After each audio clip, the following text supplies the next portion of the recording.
Hello? Hi. Hi, how are you? We have buffer chickens that wanted to join us. Okay. We'll try to get them to quiet down.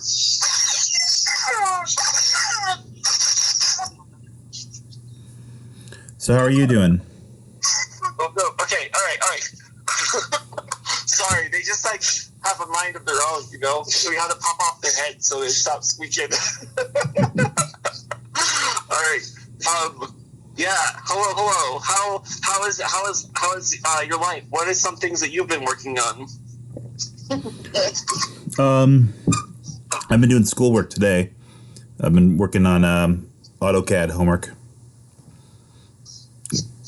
Are you working on anything today? Today, we've just been, preparing for the interview by like trying to get up. We have a hard time waking up before 5:30 on the weekend, so we're like, okay. This is our weekend. Yeah. All right. Is Tuesday a normal weekend day for you? Yeah. Tuesday's my normal weekend day. Yeah, I get Sundays and Tuesdays off. Gotcha. And then, split weekend kind of sucks. Because once you feel ready to do something, you're like, oh, tomorrow I have to work. Fuck.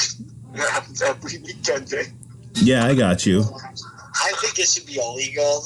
No split weekend. That's how much I hate it. I'm just like, let's fight for the no split weekends, workers' rights, please, because it sucks. We should be 4 days. So there are two of you interviewing at the same time, right? Yes. Oh, yes. Hi. Hello. This is... Okay, sorry. They're not authors of each other, even though that's been... an accusation. We are each other's son. Yeah, this is... okay, so this is Zigzag Goose right here. Hello. And this voice is Humpty Goose, is what I go by on Facebook. Humpty Goose. Humpty D Goose.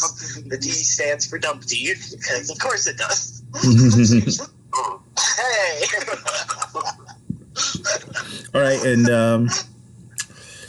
interesting. Okay, so just so you know, I'm recording the conversation, so that way it's easier to transcribe. I'll just ask you a series of questions, and you can talk for as long or as little as you want to. You could also don't have to stay on the question if you don't want to. You could talk about anything you want, really. And I'll try to get it all in. Normally I get it every single word in, so there it is. You get every single word into, like, transcribed? Yes, I try not to do much editing. Wow. Oh, no. Oh, man. Hopefully we're on our best behavior. Yeah, hopefully we can do the editing for you. All right. I do want this project we're in charge of to be represented in, like, the full way we think about it, because I feel like often it comes out as, like, too specific or too vague, so hopefully we can get some clarity and not too many words. Yeah, hopefully by the end don't just go on tangents about like really specific parts of our project, which is really cool. Reminding myself of that now because I am very prone to doing that. Hopefully by the end of this, the reader will understand what is the interdimensional clown collective. That is our thesis statement. Well, let's start with the two of you. What are your names and where are you located in time and space? Okay, my name is Zigzag Goose. And I am Humpty D Goose. And we are currently located in Salt Lake Side of your mom. No, just be hard to transcribe. Sorry for making a challenge. Yeah, we are located in Salt Lake City, but we are mostly located in the internet, to be all of your heart, and all of your hearts, and all of your phones, and all of your computers. We are located because we are COVID safe still, and we used to do live events. Some people might still know us from when we did live events, but we have not done that since March 2020, and we do not plan to be doing that anytime soon. So, like, as far as touring goes and all that, like, all our collaboration is done online currently with no real plans to change that anytime soon. Well, you say touring. What is your act? Oh. What is well, now... Okay, so before we came from the world of experimental cabaret. So we would do variety shows, but we tried to make them very chaotic and hands-on. We would try to fuck with the audience. We create dreamlike experiences for the audience, and we were doing that live. And we were bringing touring people to us. We actually hadn't gone on tour yet, but we had like quite a few different noise bands come through as like their stop in Salt Lake, their place in Utah on the way to further west normally. So that's what we were doing before. But that is not our current act. We actually haven't toured with an act. We do. We're always like releasing new projects, so normally films or albums are the main two. Okay, so when you have another act come through and you play on the bill, what do you normally do? Oh, yeah, so first of all, sometimes we would perform at variety shows. And I call them variety shows, even though I know that people would probably call them something different when it's in music format. But we were based in cabaret. But when people came into town, we were usually hosting them. And so it was more like they were on the bill, and we were clowning. We were trying to create clowns in between these harsh noise acts. We thought that was the shit. We'd bring clowns where it's like, your job is heckling, here's a slide whistle, and just like, we had a group doing that with us, and we would do a lot of like noise and like ritual theater type improv. The goal to do that more and more with more and more like puppets and props and scripture songs and stories, which now that's kind of the main nugget we've moved into this new form. Yeah, we view them as like religious services, but as like clown religious services. So we would have lots of ritual theater, like and like the person who was touring that was on the bill would be in charge of the sermon at a clown mass. Was a series we did for a while. Okay, so it's clown masses would have an invocation, and then the sermon, or sometimes we have a Eucharist. Yeah, sometimes we do that. Yeah, like one time we had like cough drops on cheese pizza that was blessed by like someone wearing a ski mask and like shouting into a fan, so it made her voice sound all robotic. So when you say a Eucharist, do you mean like a simulation of a Eucharist, or is there do you claim some kind of spiritual aspect to this? Oh yeah.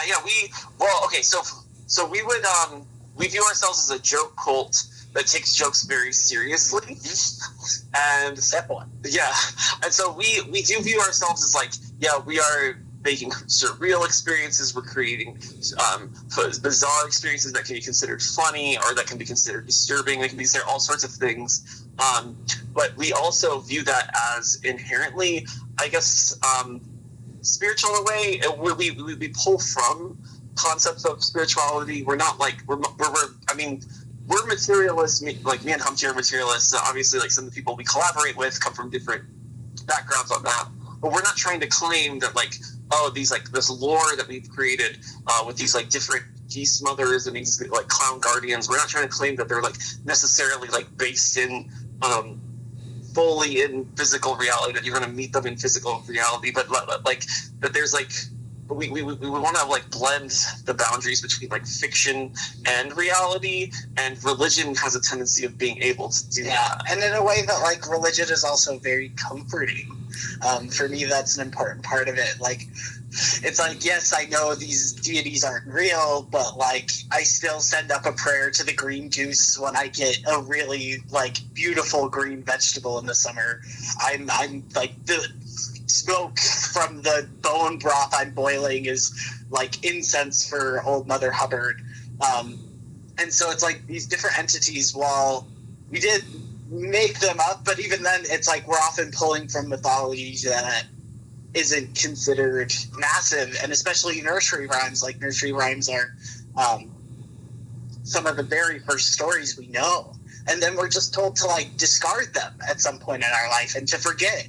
And it's like, no, I believed in God, Santa, and Little Buddy Foo-Foo. You know, these were real characters to me.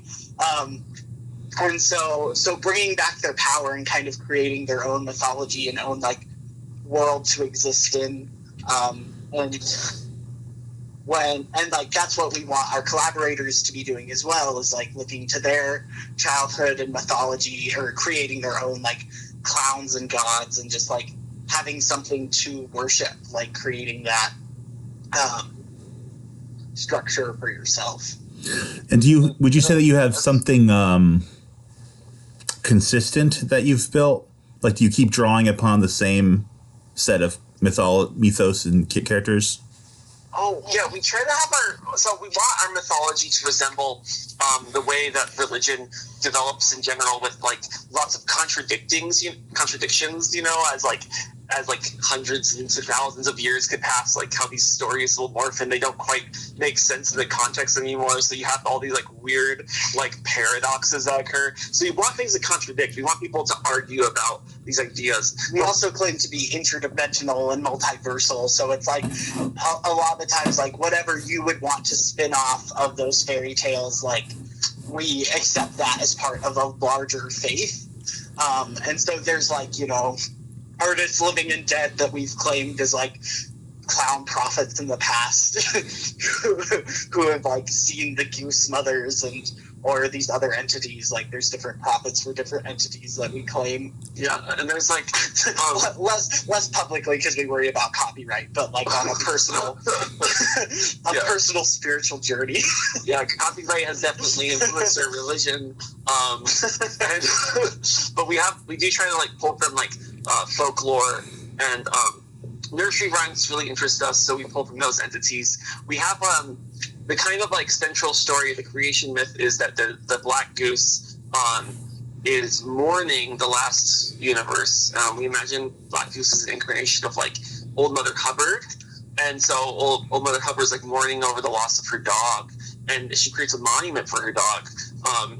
And we view that monument as like the next multiverse. That like literally, in her mourning, we imagine her like mourning the next universe, like honking it out, because we imagine her as a goose, just honking out this next multiverse that is in memorial of the last one, and that we imagine that multiverse as the rainbow goose, and then we imagine the different tentacles of the rainbow goose. Like we're all sock puppets on the tentacles of the rainbow goose, but we also imagine each of the tentacles being their own goose as well.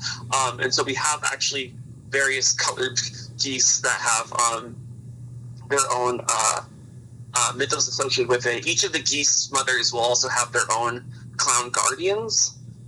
So some clown guardians aren't necessarily like close to each of the geese mothers, but some of them will be very close. We call them like ganders, the ones who are like the clown guardian of this goose. So the green goose is Prometheus, who's the light bringer. And we imagine the Prometheus like getting too close to the rainbow goose and burning up, and now they bring that light from party to party to like light your joints and light the performers, you know.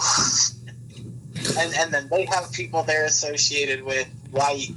The white goose knows Jack Goose, who went at the beanstalk, who then turns into the Honking, who relates with the rainbow goose, who then turns into Prometheus, who's the green goose. So it's like there is an interconnection web, and like we also have more like Earth-based, well, not Earth, but like more mortal clowns as well, that we'll talk about like how they worship certain geese.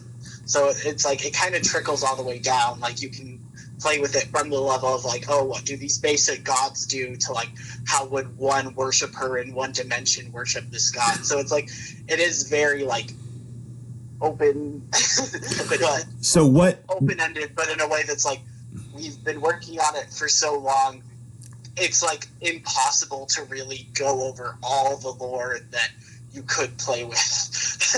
in a limited amount of time. Or how much more you can add. The whole point how much you can add too. The whole point is that we want to create like an open system that like people can come in and just start to play with whatever they want. They're like, oh, the Easter Bunny, and then they start to develop their own ideas with the Easter Bunny that they can put in like. It's fun too because people that know us will latch onto different projects inside of the project is like the thing they think of us for, and it's like now there's someone who's like, oh yeah, Golden Goose, and I'm like, when was the last time I even talked about the Golden Goose? Now, how does this manifest? You said you're mostly online.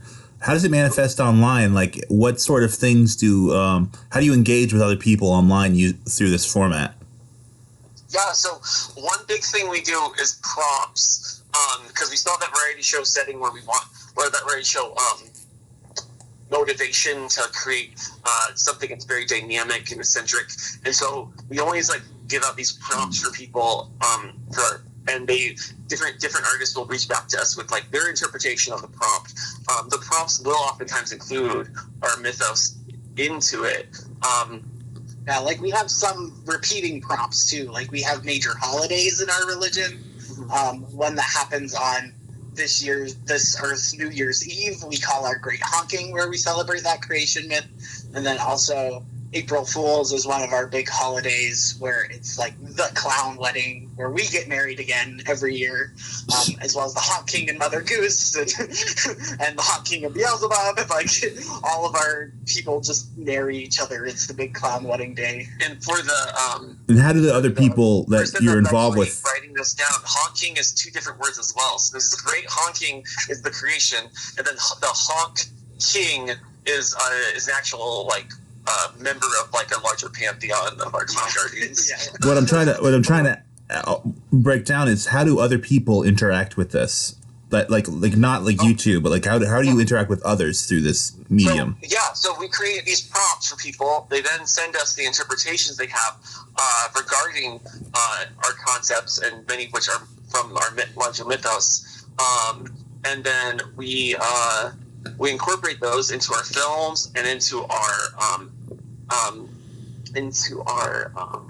albums. And we also sometimes do like some visual art projects, sometimes like for cover art, or sometimes like that's often what it's for, incorporating other visual art into films. So it's like sound and performance, and we have a book of scriptures we're working on that we want it to appear ancient, so it's a little more of an anonymous project, if that's your thing, where we do like collaging multiple people's artworks together, as well as we get different interpretations of text of what that image means scripturally. So that's one of our side projects of the project. Because it's called like the Necronomicon, and it's supposed to be like written in this like language that's indecipherable in our dimension, and so there's all the different interpretations all contradict, which plays with our whole concept that we have. So we actually send people the image that's created through this like collage process, and then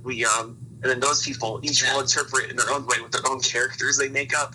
That's a big part of our religion too. Is it's not just like about it's not just about the larger lore. It's also about the characters that you inhabit.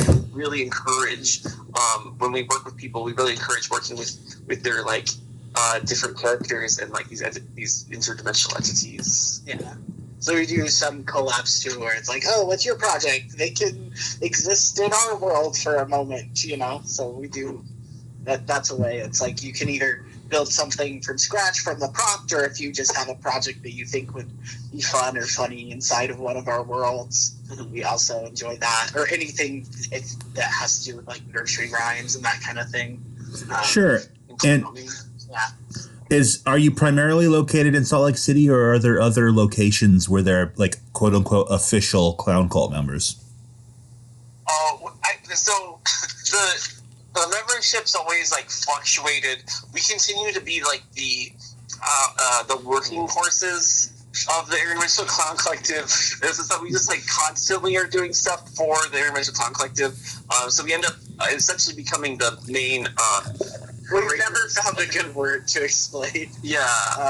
our role exactly, because it's like there were other people helping with the founding. There's like it's a little more than curation because we take like a pretty active role in the final product. Like our albums, like if you send us a song, there is a pretty good chance we won't just put the song straight, but that we'll mix it with like other parts to create a more like dreamlike, more spiritual experience and a more full experience. So it's like even curator's not quite right. So it's like we spent an hour trying to find a right label for what we do in preparation for this interview, and we did not decide on one. Well, it's clearly not just curation because it's a religion. And like there's not really a religious curator, it's more of a ministerial role or even a prophet role or something like that. If you're going to be from history, but then you also seem to have more of a sense of humor about it than that, which makes something like prophet seem a little heavy for what you're doing. We do call ourselves clown prophets at times, but it's like we'll call also the characters that we inhabit clown prophets as well. Yes. Yeah. So yeah, there are way too many clown prophets, and so are you. That's kind of how we treat it. We want more clown prophets. Yeah, we like respect the people who collaborate with us, even though it's like they're not like members, but we do kind of consider them their own clown prophets in their little multiverses of our multiverse. Sure. A believer in the same general faith is kind of how we view it, but not that it's like you come to our church at 7:00 on Sundays, or something like that. Like Do you consider it a church? Is it like, do you have regular meetings? Do you have like a regular, congregation or whatever? That kind of thing? No, we don't do that at this point. We just we talk, okay, one thing, we talk a lot about our guiding mission in our lore with other people. That's a big thing, and we encourage that in others. And then in our projects that we create, we want to encourage that in our collaborators. And then when we think of a lot of our products that we create as satirizing religious propaganda. Yeah. But it's beyond satirization. We do have a sincere, because we satirize. A word I use is post-blasphemous. I think it's helpful. Because we go a little bit beyond. We don't just think of we're trying to create blasphemous things. It's no, we're being somewhat sincere about this, but not in a way where we're trying to we don't want people to think of us as more important than them in any way, or we don't want we don't want people to get lost in our delusions either. We don't want them to become delusions for others. But we do want people to be playful, and we do encourage play in others. And to us, I think that our religion in a lot of ways is that play, is creating this art with others. The foundation, the mission of our religion isn't just lore based, because religions aren't just the mythology, right? They are a lot about the practices. And our main and the values, and our main goal is legitimately to create dreamlike experiences for people. And that is a religious goal of ours, to create these otherworldly experiences for people. And we have larger things where we want these things to be hard to categorize. We want them to exist outside of your day-to-day. We want them to not be easily categorized in any genre. We encourage inhabiting new characters and telling stories about new universes, about taking the jokes you have a little bit further. Yeah. Do you mind if I ask you some personal questions? Oh, yeah, sure. How personal? Well, you don't have to answer anything you don't want to, but okay. No, we'll start here. Do either of you come from a religious background? Yes. We're both ex-Mormons. Yeah. Okay. We were both very Mormon in different ways. Yeah. We said, we're in Salt Lake. I guess I'm the only one who's from Utah, though. You're a different Mormon. Yeah, I was out of Utah Mormon, so I was the only Mormon in my school, and so for that reason, that was my main. Oh God, I'll tell you a little story since you asked that question. It feels relevant. I was the only Mormon at school, And I think I identified more as Mormon than I identified as human. Like, I wanted to represent Mormonism to the fullest. And I would beat myself up if I didn't feel like I was representing Mormonism correctly. And because I felt like it gave me so much happiness and it freed me from household of violence, which itself was actually very Mormon, and the violence was rooted in Mormonism. It's like, but my brain viewed it as a way to get out of it, because, you know, I saw my siblings getting beat for not going to church. So it wasn't like, so I be like, well, what if I like religion? What if I like going to church? And I was like, wow, I get treated better in this house. Whoa, this is great. And I was this golden child. And I got really lost in that sense of identity with religion. But imagine this, though. That's a big tangent there. But imagine the first few days of school, it was second grade. I've never met a non-Mormon, I don't think, or I didn't recognize that anyone I met as a non-Mormon until that moment when we were coloring in a town, and there was a Christian church that we're all supposed to color in together in this group, and it was big. There's a big map of a town, and while we're coloring that in, I say, I hate churches with crosses. I'm in second grade, and I'm in a predominantly Christian town with, like, I'm talking like it was like very, very Christian, lots of Baptists, lots of non-denominational Christians, and they people did not like me. I mean, people were like, "What the fuck is wrong with this kid?" Like, and I didn't know anything about them. I didn't understand other religions, and I think that's what started with my interest in other people's religions. One, I was having these spiritual experiences, so reading later on I was having spiritual experiences. So reading about other people's spiritual experiences in their tradition became really interesting to me. But also, I think I was trying to understand where my peers were coming from at school, and to understand, like, their religious background and how their religion influences them, helped me, like, navigate that world a little better. And I understood the of religions, the things that I think people just, like, when they live in a certain community, they, like, imagine the religion being really normal if that community is really homogeneous, and I did not think of it that way. And so I think it actually helped me see religion as both an extreme insider and an extreme outsider. Yeah. So I was able to have, like, that certain. Yeah, that makes sense. Honking, on the other hand. Yeah, I grew up very Mormon, like, Mormon pioneer ancestry on both sides. Horrifying thing to try to come to terms with. But well, this is America. We're all white people in America, so we all have done terrible things. Yeah. But I'm like 8 of 12 kids. It's like my great grandpa was polygamist. Like, it all feels very close. And, like, I experienced a type of Mormonism that, like, I was technically part of the mainstream, like, LDS church, but it had a, like, fundamentalist flair to it because my family, like, my parents moved from central Utah to the suburbs, you know. So it was like more it was mainstream, but more conservative side of mainstream. Yeah. And when I left Mormonism, it was not because I stopped believing in it. Like, I just thought I knew the facts of reality. Like, just. Sure, I mean, that's what you were taught. Very, very zealous. And so even when I left, it was like because I thought I was living in sin, because I was gay, because of all these things. And it was just like, okay, I guess I'm going to hell anyway. Might as well have fun on my way out.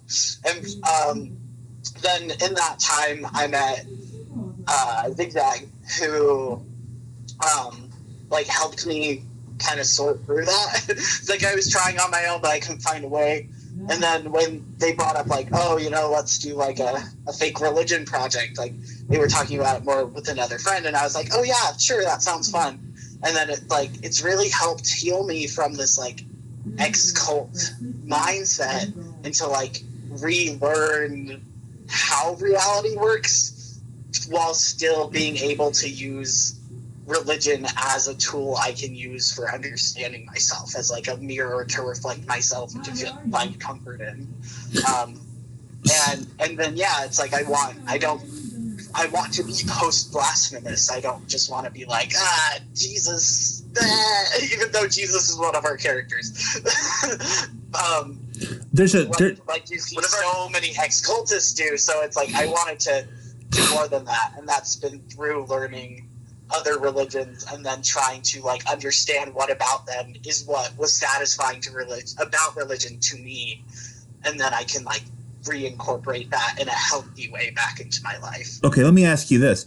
I think this is more a question for Zigzag, but it's open-ended for both of you. Was there ever an encounter with either Discordianism or chaos magic that influenced any of this? Oh, yes. And I will be honest too. I think that my other friend that we were developing this project with, which religion was not the biggest point. The biggest point was to create an extremely experimental cabaret experience for people. But that the religious aspect of it, we actually both we were both interested in the occult at some point, but we're both kind of disillusioned with it. So the chaos magic was something I was interested in both of us, and I do think might have influenced us. And specifically, I know with me, I approached religion in a way that was influenced by chaos magic, in the sense that I just wanted to try out how it feels to experience that religion. Like I thought of religion as like an RPG in some ways, and I just wanted to experience that worship experience. I'd go to like different churches just to experience it as an atheist. And so my transition out of Mormonism did include that type of play with religion. That definitely influenced me. Regarding Discordianism, I'm sure that had to influence me just knowing that there were these fake religions that seemed somewhat sincere in a weird way. Like just knowing that that's the case, that definitely probably influenced me in this project. It might have been the second generation thing, because I think chaos magic was influenced by Discordianism, and then if you encountered chaos magic, that could have been what it was. Because part of Discordianism is the idea of embracing contradiction, which is why you had specifically mentioned that you like multiple pathways of myths that kind of slowly contradict each other over time, and nothing, like it's not like a dogma, basically. Yeah, we try to create. Well, we actually have these characters that we create, like these clowns we inhabit, who they have very distinct beliefs, and so that's part of how people can interact with our project too. Is if they like are interested in like developing their own clown, and then saying like their relationship with the lore that's being kind of developed. Because for example, like I have a clown from this who's been fighting the crown in the Honks cunt. They've been fighting on the peasant side, and it's the city of portals, and their name is Princess Fickle, and they hate Humpty Dumpty, and they blame Humpty Dumpty for death itself, and so they have decided to just kill Humpty Dumpty, and they actually have been running for president of the world so that they can gain access to nuclear bombs, just because they think that they can put it through a portal that will then kill Humpty Dumpty. Humpty Dumpty is the keeper of the walls between realities, and so this idea of like thinning the walls of realities is like an essential part of our cult. But Humpty over here, who's named after their favorite clown guardian, Humpty Dumpty, they have a really different view here, as well as the character that they inhabit from that same place, Huntscunt, have a really different view on it.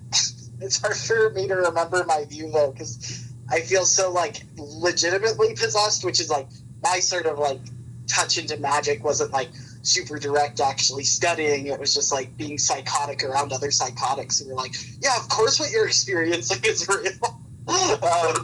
Which is where I was at when I started the project. So it's like I also felt like influenced by these chaos magic things, but in a less structured kind of way.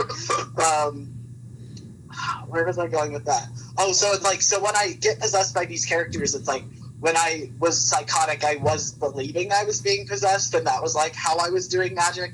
So it was kind of like being able to do that sort of high, honestly. It's got its like altered state of mind that I enjoyed into these clowns where it was safe, where I could like step away and undo it. But it makes it so I say things when I'm these characters that I legitimately don't remember and I don't know the story. Oh, So yeah. you're actually better talking about what Shitstain believes because I don't remember it. Shitstain's the prophet that frees Princess Fickle, who hates Humpty Dumpty, but the Shitstain like really likes Humpty and like views Humpty as an entity that we are supposed to worship to understand. I guess to understand the walls between realities. I don't know quite how they view it now. Thinking about it, they have themselves contradicting views. Yeah, well, it's like they'll possess me at different times of their life and different times of their like recovering from their own form of cultism. That they were a high priest in called the Eggheads from Honking, and it's like an old religious tradition. Could you spell that for me real quick? Because that's going to be hard for me to spell later. Oh, Honking, Honkscunt. Okay. Yes. And Eggheads. Yeah. Eggheads I got. And yeah, they're inconsistent partly because it's like different phases of how much they believe in what they were told from like three different sources. One's like what they were told through these spiritual experiences themselves with a bit of their like teachings from the Eggheads, which are distinct from like the teachings of the Crown, which Princess Fickle talks about a lot. Trying to fight. And the like Eggheads are influenced by that like political power, but then like also I'll get possessed by Shitstain after Princess Fickle, who like has Did you say very different Shitstain? ideas. So it's like it's like a lifetime of different thoughts and feelings about religion that I can explore through one character who the only thing that's remained consistent is they really like Humpty Dumpty. They have been a sexual plaything of the Rainbow Goose as an egg that the Rainbow Goose like cracked on themselves and fed to the Black Goose. Like that's like one of the like sacred rituals that keeps Honkscunt alive and doing well. And it's like, but it's like the pieces are fuzzy to me because it's like I'm going into this and seeing just a little bit of their life and being thrown back out. So I don't really have a very clear understanding of their ideas, but they talk about them very passionately whenever they're here, whichever one it is at the moment. Yeah, I mean, incorporate this into our like films and into our albums. So we do try to tell these stories, but we want to eventually incorporate them to more writing, because usually the only writing we do are like Facebook posts, really. But we actually want to host like PDFs of like some of our lore, but also like surreal writings that our friends have been working on and such. Yeah, that's cool. So, do you have any plans upcoming for the project? Yeah, we do.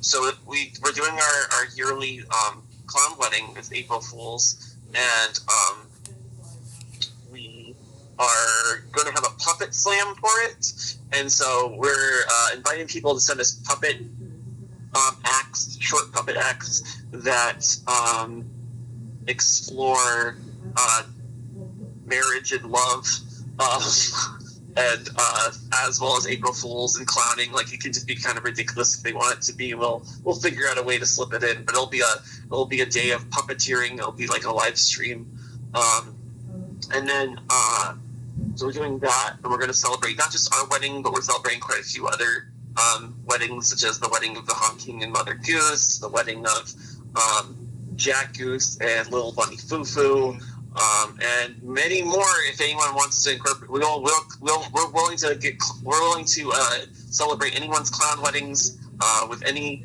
entity or puppet that they want to be married to. We're all for it for April Fools. Cool. And then the one after that is the 420. We're doing a Prometheus album that is going to explore the clown guardian Prometheus that we talked about earlier a bit. So we'll be setting up a prompt for that, sending it out on our page. Facebook page. Now, how did Prometheus get involved in all this? He seems kind of out of the milieu of the rest of it. Oh yeah, there's so many entities to go. If you really want to go over, there's quite a few. Yeah. Jack Goose, but the same Jack Goose that climbs the beanstalk, they ascend to the crown of the overall that old Daddy Longlegs was in charge of, because Jack Goose's Mother Goose, literally like castrates old Daddy Longlegs because he's like a piece of shit, and she puts his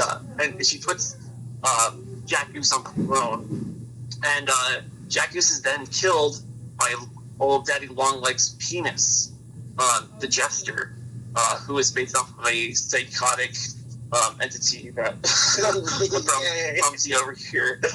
So it's evolved, obviously. But yeah, and so the Honking was killed by the Jester. Old Mother Hubbard goes down into the Dreamlands to free the Honking from death by eating the Honking in the Dreamlands and helping the Honking be reborn. So Jack Goose turns into the Honking, and Beelzebub falls in love with the Honking. Beelzebub is king of the Dreamlands, and Beelzebub gives the Dreamlands to the Honking, who's mostly after death is a partier and an anarchist, and so that's why the Dreamlands is just so chaotic. But then in the overall, so Mother Goose has sex with the Honking. We apologize for the mythological incest. It's just part of the story. But yeah, Mother Goose has sex with the Honking and gives birth to Humpty Dumpty, who she then puts on the throne of the overall. The overall are the walls between reality that old Daddy Longlegs has weaved together at the beginning of this multiverse. But what happens to the corpse of the Honking? Because you see them get reborn in the Dreamlands. Well, that corpse becomes, and this is controversial, okay? There's lots of debate. Like, I'm giving just one interpretation of this whole story, but this whole story is complicated, and I'm just giving one version of it. And there's many, this version would be considered blasphemous to some clowns, just to clarify. But the corpse becomes Prometheus. And Prometheus, because the way that Jack is killed by the Jester is the Jester tries to trick Jack into going closer and closer to the Rainbow Goose and flying closer and closer until Jack gets burned up. And so their corpse becomes Prometheus, who brings the flame for all our joints and also to light our performers. And they're also in charge of living life on the edge, and they're in charge of people who've gone over the edge. And they're also associated with the green goose, who we associate with vegetation and new life, as well as weed. The green goose is the big stoner, and that also influences, obviously, Prometheus's relationship with time, because we all know that weed makes you forget the past and live in the moment. But they live in the moment in a way that's different than the Honking that we've been trying to develop. And so, yeah, how did Prometheus end up in all this? I don't know. They just became a character. 1/4/20, I said, this is Prometheus Day, and Prometheus burns up with the Rainbow Goose, because we got like a little altar for the Rainbow Goose above our bed, and and I was just imagining the Rainbow Goose burning someone up, and I was imagining Prometheus getting burned up, and that's how it all started. And eventually Prometheus became part of our larger lore and got really connected and integrated. Yeah, to religion. And we also have like Beelzebub is one of our other key figures. Oh yeah. Jesus, Santa Claus, the Easter Bunny, and Krampus are all in there, as well as Mother Mary. So there is some incorporation of. But they're just clown guardians. Yeah, they're not necessarily like essential clown guardians. The Easter Bunny, for some reason, is there at the end of the world, like between the multiverses, like watching. So it's like they're still really big, according to some. Easter Bunny is like the babysitter of Humpty Dumpty, and so Humpty Dumpty contains the next goose that's going to honk the next multiverse in existence. Yeah. And this lore probably seems like really hard to follow. It's probably like a lot for people. But part of it's that we are just like making it up together, and we also are very interested in anybody's interpretation of anything related to nursery rhymes or any of the stuff that we've played with or any. And if you do want to learn the secrets of what we've been talking about with each other for years, they are hidden inside of our work. Like, they are there in our albums and our films. You can, if you feel so inclined, go searching to try to understand what the fuck we're talking about. We kind of tell It's you. also multiple dimensions. So, like, it's not just a religion on Earth. It's like a religion in multiple dimensions. So, often we are talking from different perspectives. Yes. Yeah. Anything we share might be contradicting, but that's part of the games. And so All we right. are open to other people playing that game and creating more contradictions. Yes. Okay, I think we've kind of come full circle here. Uh-huh. So I think it's a good time to wrap this up. Okay. We kind of started with this and then ended with this, which I like that kind of symmetry. Now, if I could make a request, can you message me any kind of websites that you make use of at all, and then I'll include all of them in the article. And Yeah. can you include photographs of your performances and at least one photograph of each of you? Yes. And then finally, as I had talked to Zigzag before, if you can get me an artist statement, whatever you feel. If you feel you haven't included anything, I'll be happy to print an artist statement as well. We can do that. We can do that. So, final question. Is there anything you would like to talk about that I haven't asked you about?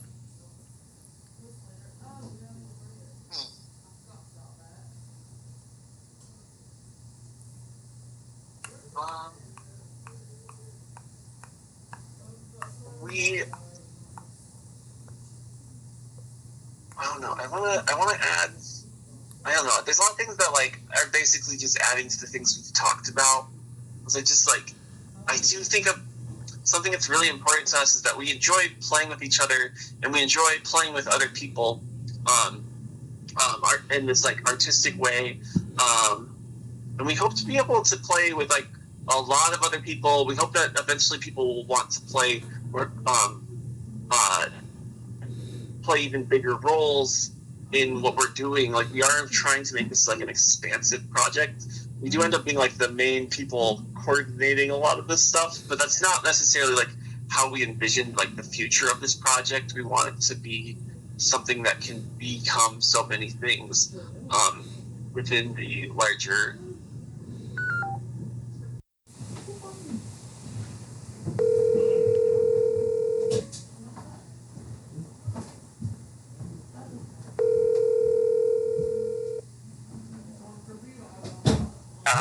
Oh, hey! Sorry. Did you drop? Yeah, the signal dropped. Hello, can you hear us? Oh, wait, sorry, my phone speak. Hello, can you hear us? I can hear you, yeah. Okay, when did it drop? You were saying that you wanted more people to be involved with the project. Oh yeah, that is true. We would like to have like more people. We love having new ideas and new things and new people that want to work with us and play with us. And we want to and we always want this project to be inclusive of all sorts of clowns and artists and anti-artists And nursery rhymes and fairy tales that we've never heard of before. Oh yeah, we're always interested. Yeah. Anyway, that's most of what we're saying, because that is the big point that we have, is that we don't just want this project to just be us. Got you. We always want it to be a lot of people, and we're thankful for everyone who has been willing to work with us. Yeah, it's not like an official membership thing. We don't really hold expectations of our collaborators. Even if you just want to pop in on one project, we're still like happy to have you. Or even just like submit something you've already done that you think could be incorporated to the project in interesting ways. We're happy with that as well. So Yeah, that's great. Yeah, that's basically it, I think. All right. All right, great. Well, thanks for talking to me. Yeah, for sure. And we'll get back to you about you need pictures, you need links, and you need a artist statement. That's right. All right, perfect. All right. Thank you so much. Thanks. Bye. All right, bye. Bye.